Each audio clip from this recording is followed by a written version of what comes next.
How to fix you need the official WhatsApp to use this account problem on iPhone. Hello guys, this is Atticus and welcome back to another tutorial video. In today's video, I'll teach you guys how you can fix this you need the official WhatsApp to use this account problem on your iPhone. Now, even if you have the WhatsApp from your App Store and the original WhatsApp, if you're getting this error, this is how you fix it. So first, you will need to head over to your settings. After you head over to your settings, simply scroll down till you find the general option. Tap on general and head over to iPhone storage. After you're there, you'll need to head over to WhatsApp. So scroll down till you find WhatsApp.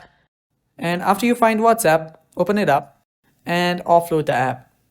So tap on offload to offload the app and then reinstall it later on. After you do that, simply head back and try to use your account.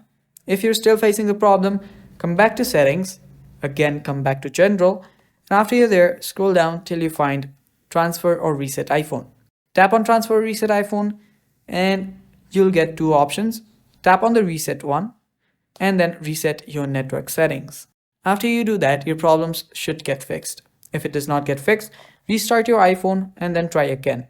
Again, if it does not fix your problem, you can just contact WhatsApp support to fix the problem from them. And that is all for the video, guys. Thanks for watching. Stay tuned for more and bye-bye. Take care.